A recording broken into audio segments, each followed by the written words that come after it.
Close your eyes for a moment and imagine not kings or knights, no grand battles or epic quests, just a quiet morning 7 centuries ago. The first rays of sun gently touch the thatched roofs. The smoke from hearth fires rises slowly into the cool, damp air, and the entire village is just waking up.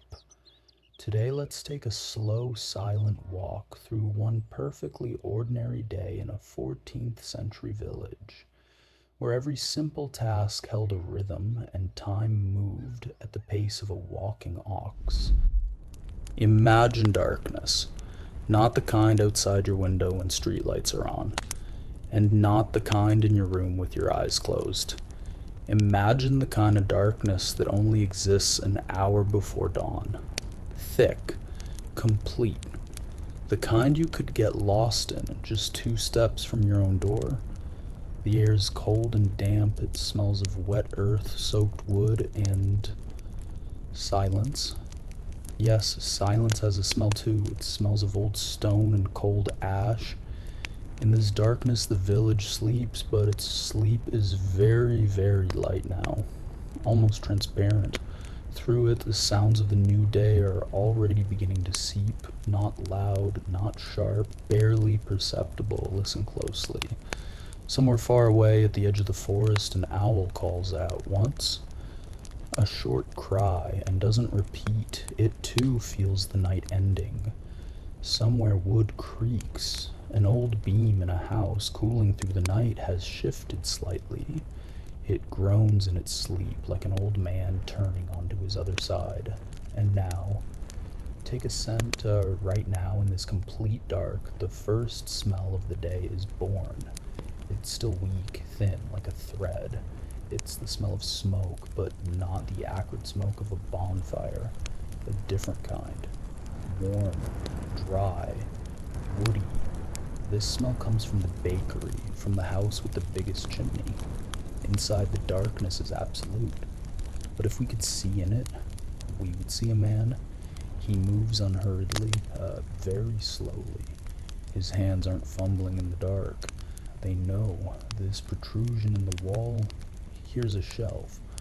On it lie a flint and steel, but today he won't use them. Today the fire must be born differently, quietly.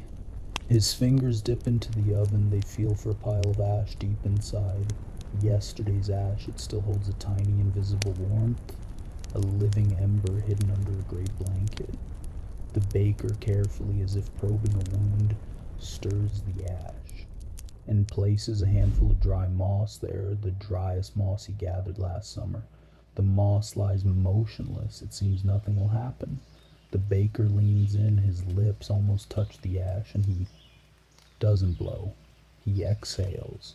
One long, warm breath, then a pause, another. In the blackness of the ash, a red dot appears, small like a pinhead. It breathes, at first barely noticeable, then brighter. The baker places a thin, thin sliver of wood next to the dot, a pine twig full of resin, and exhales again. The sliver catches fire. Not instantly. First it just darkens, then chars at the edges, and only then the first timid tongue of flame is born.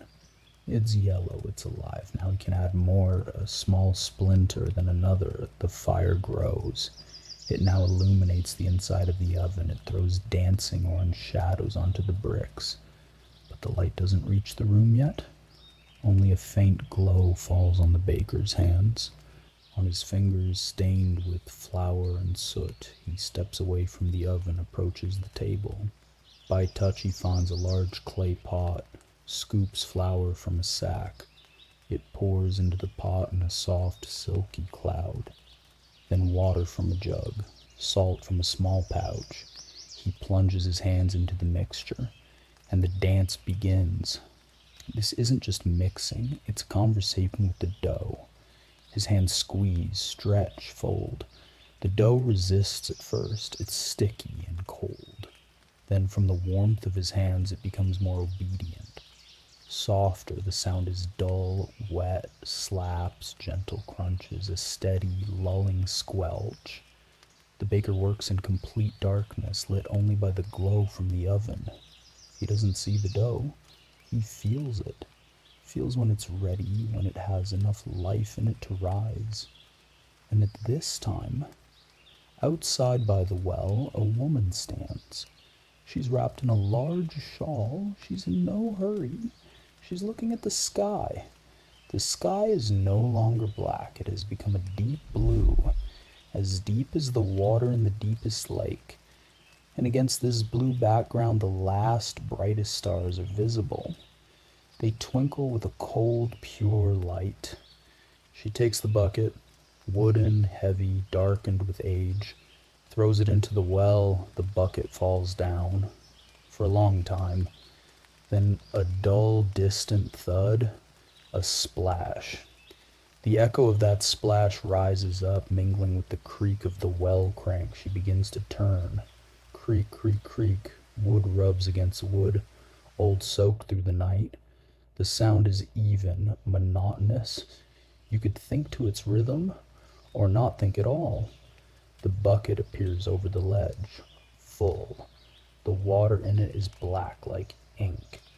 But if you look inside, there in the depths a piece of the sky is reflected, and one star right in the middle, as if it had fallen into the well and now glows from the bottom.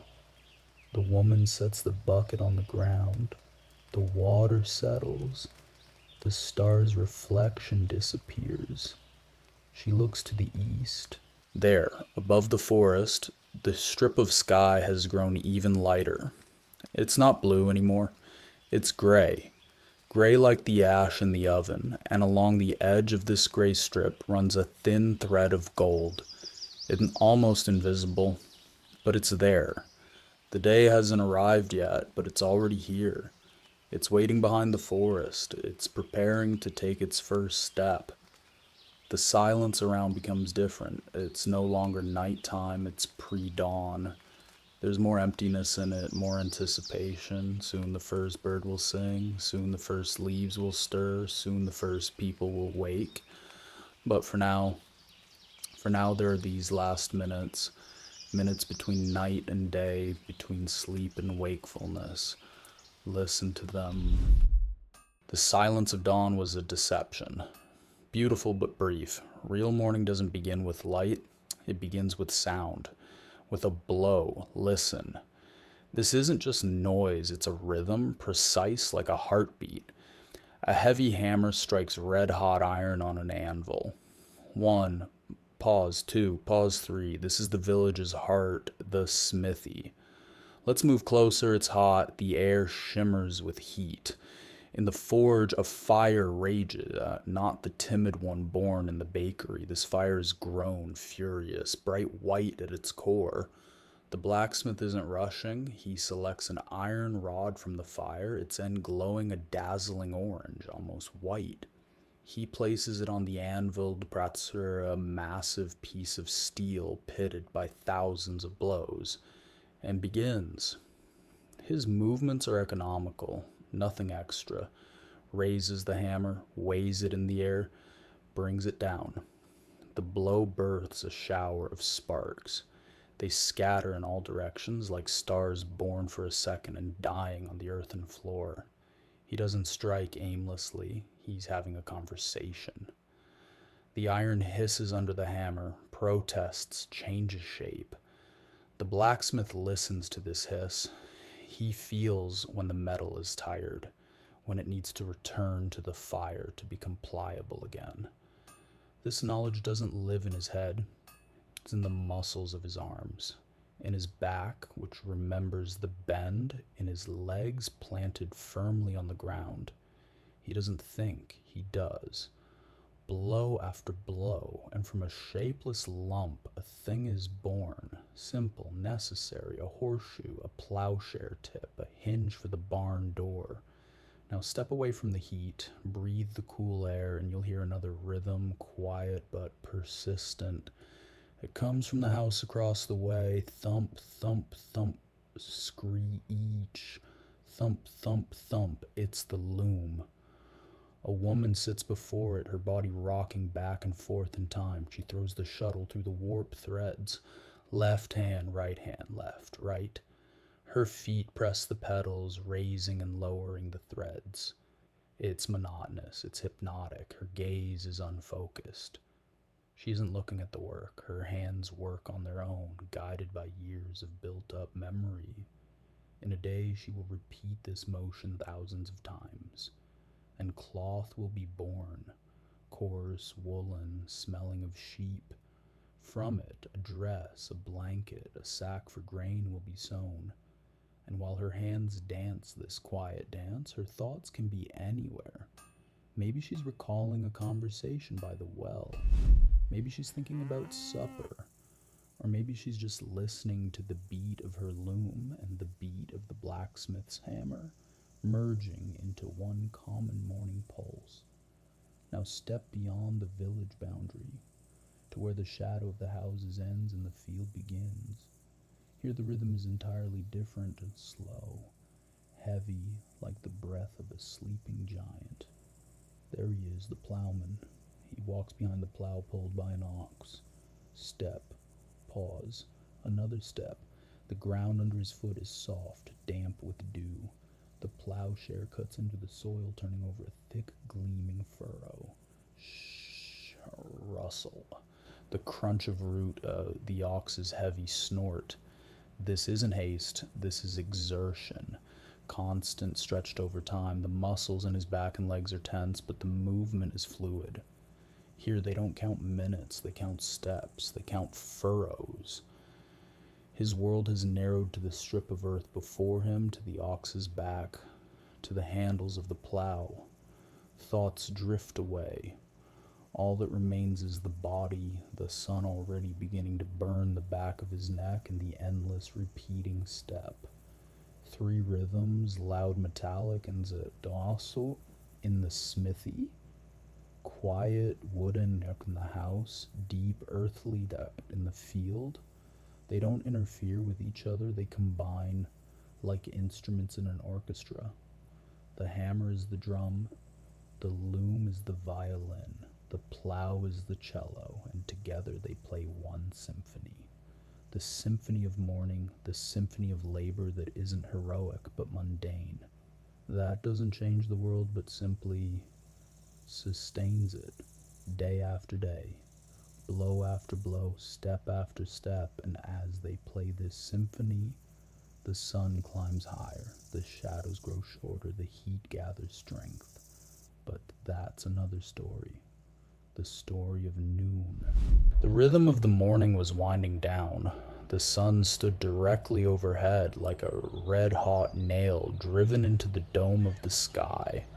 It scorched away all sounds except the most persistent ones.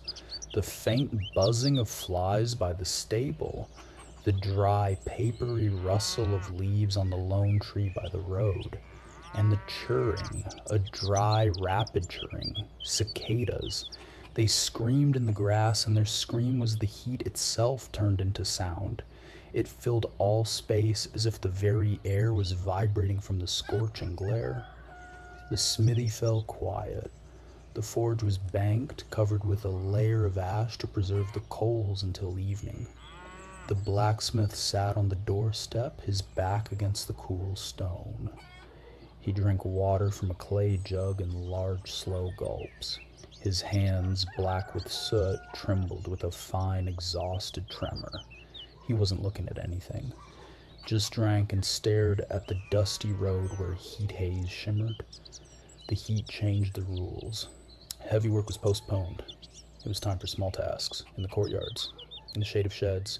Men sharpened tools, the grating, even sound of a whetstone. It was an almost meditative ritual. Sharpen a scythe, straighten a saw's teeth, fit a new handle to a hoe, not to make something new, but to prepare.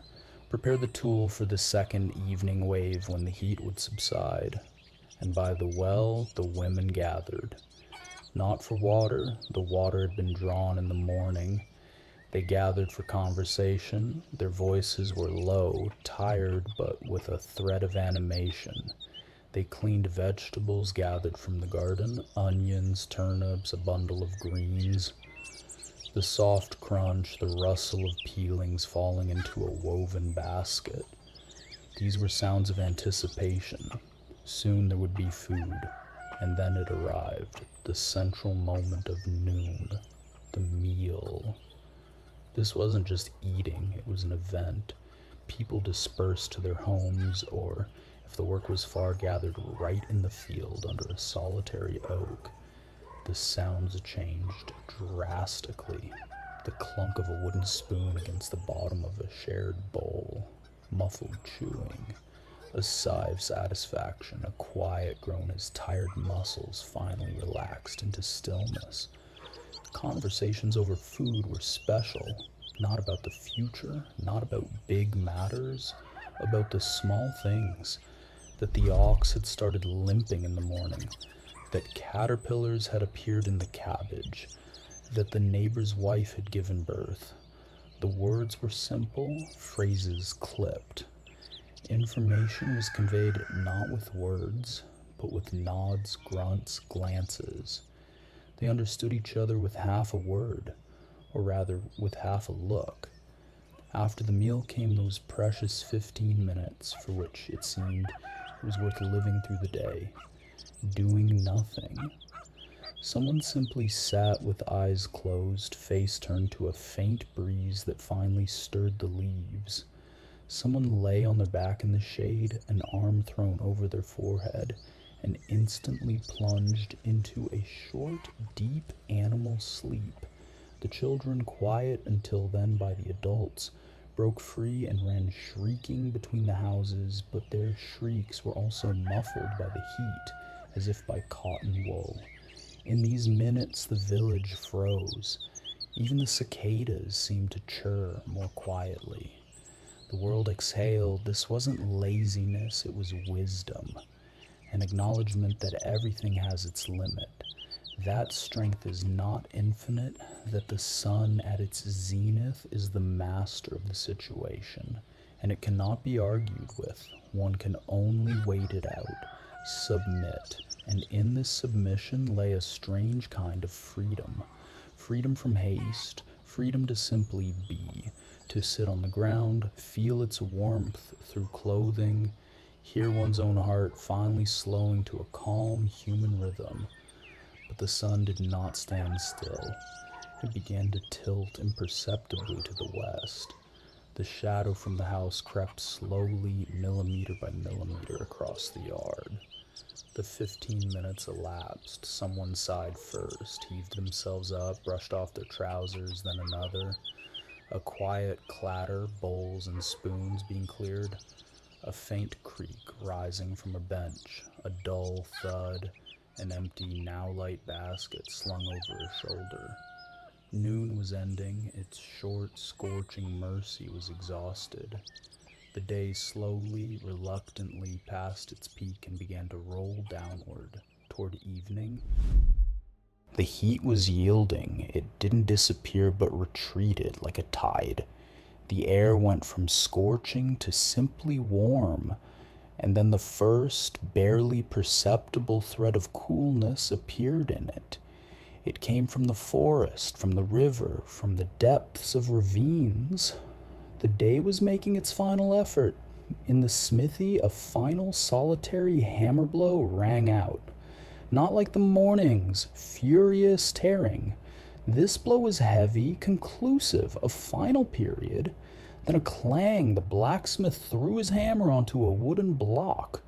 Then a scrape, he slid the forge's shutter closed, plunging the fire into darkness and ash. No more sparks until morning. In the field the plowman made his last turn. The last furrow lay crooked. He no longer cared. He unhitched the plow, patted the ox's sweat-drenched side, ran a heavy hand down its back. Enough, he said, and it was unclear to whom, the ox himself or the land. He shouldered the plow and trudged slowly, dragging his feet along the boundary toward home. And then the great return began. From all ends of the field, from the meadow, from the forest, figures stretched toward the village. They didn't walk in a crowd. They appeared one by one, from behind hills, from behind trees, like shadows lengthening in the pre-dusk light. The sounds were dull, muffled by fatigue, the shuffle of soles on the dusty road, the crackle of dry branches in a bundle of firewood on a back, heavy breathing, occasionally a short, abrupt word tossed to a passerby. What? Nothing. The village swallowed them. One by one they turned toward their houses, disappearing into the shadow of the porch behind a creaking door. And the sun at this time was doing its most beautiful work. It touched the edge of the world and began to melt. The light turned from yellow to gold, then to orange, then to red, like molten iron in a forge. It didn't illuminate, it flooded. It flooded the house walls, making the brick warm and alive. It flooded the thatched roofs, and each straw began to glow from within, as if smoldering. The shadows grew long, immensely long. They stretched across the entire street, merging, turning into a single blue patch. The world lost its volume, became flat, as if cut from paper. And in this blue hour, the first artificial light was born. Not all at once, first in the poorest house, where the windows were mere holes in the wall. A pine splinter flared up. Someone stuck it into a crack by the stove. It flickered, blackened the ceiling with a sooty tongue, but cast onto the wall a huge dancing shadow of a man who simply sat with his hands folded on his knees. Then in another window, and a third. These weren't just lights, they were signals. Signals that the day was over, that the outside world had ended. Now the world inside began, small, cramped, protected by walls and that trembling point of light. The sounds outside almost died. Occasionally a dog's bark echoed somewhere on the other side of the village, a shutter slamming, a distant cry of a mother calling a child lost in the twilight. Andre. But inside a new world of sound was being born. The muffled thud of a clay bowl on a table, a whisper, a sigh, a quiet, monotonous hum of a woman rocking a child, the creak of a bed under a heavy body, the pop of a wood chip falling into the hearth fire. These were the sounds not of labor but of existence, simple, nightly, ritual existence. To gather around the fire, to eat what the day provided, to check if everyone was home, to think of tomorrow not globally but concretely. Tomorrow we must fix the fence by the garden. Tomorrow take the grain to the miller. And the silence between these sounds was no longer empty. It was saturated, warm, like steam from a bowl of pottage. It was filled with weary peace. Outside, full darkness finally fell.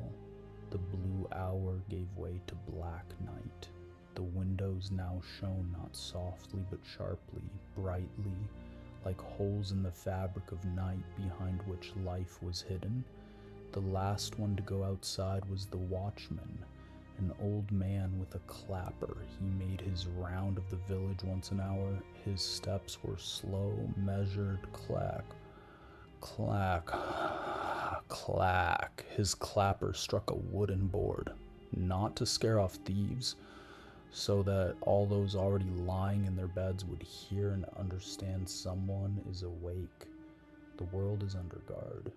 You can sleep in peace. Clack, clack, clack.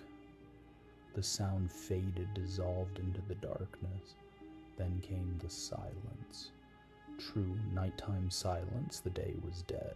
Silence. Not the kind that exists between words, not the kind in a house when everyone is asleep, but silence with a capital S. Absolute, final. The day exhaled and fell still. The village is not sleeping. It is absent.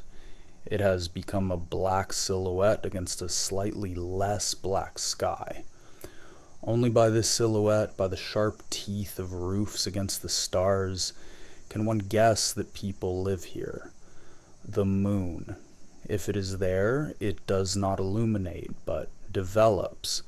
Like developer in a photograph, it pulls pale, color-deprived forms from the darkness. A silvery roof ridge, a bluish patch of wall, the black maw of an open barn door. If there is no moon, there are stars. So many that they are not points of light, but a milky, nebulous river flooding the sky. Their light does not reach the earth, it gets lost along the way, but it exists. It is a reminder that the darkness is not eternal, that somewhere out there, beyond this black lid, light burns. Sounds, there are almost none, and because of that, those that exist become huge, significant. There, a large tree by the road creaks, not a branch, the trunk itself. Slowly resisting, it shifts its roots in the sleeping earth. The sound is low, bass-like, like a groan. There, a rustle in the dry grass by the fence. A mouse? A hedgehog? It doesn't matter. It is the sound of a small secret life that has come out to work when the big human one finished its own. There, the howl again. Distant, plaintive, it does not approach. It simply exists, as the wind or the cold exists. It is the voice of the night itself, the voice of what was here before the village and will be after. In the houses, not a sound, not a light. People sleep not just the sleep of fatigue, they sleep the sleep of surrender.